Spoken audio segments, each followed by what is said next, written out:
So there are different approaches to do multiple sequence alignment. So one of them is most famous is dynamic programming approach, but over here it's expensive. So we will look into it why it is expensive.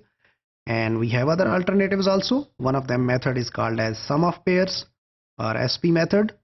We have progressive alignments, we have iterative alignments, and we can also do profiling with some probabilistic models.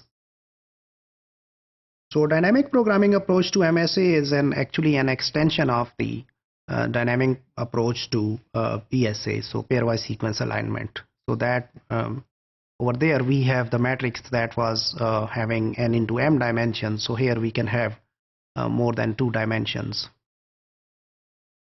The approach computes an optimal alignment, and it is not typically used. It's impractical because of complexity. We will look into it in a later section.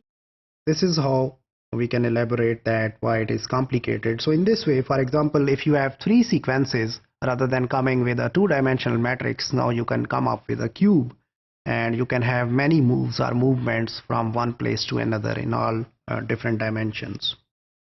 Sum of pair method creates phylogenetic tree based upon pairwise alignments, and pairs of sequences that have the best scores, they are paired first in the tree.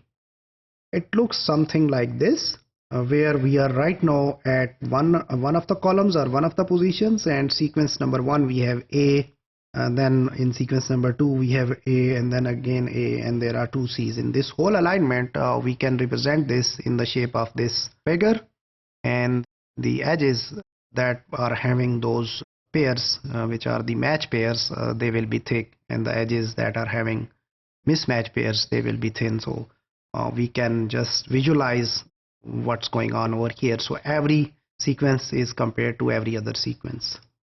In progressive methods, we align 2 sequences, and then we can pair them up, and it becomes an alignment, and then we can put the alignments together, or simply we can add a sequence over an alignment in a progressive manner or progressive fashion.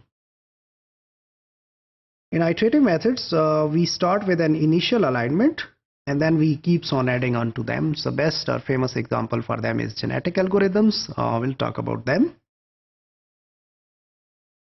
In profiling, we compute a profile for a set of sequences, and probabilistic methods based upon the hidden Markov models, we have seen that earlier, they are used mostly in these profiling approaches.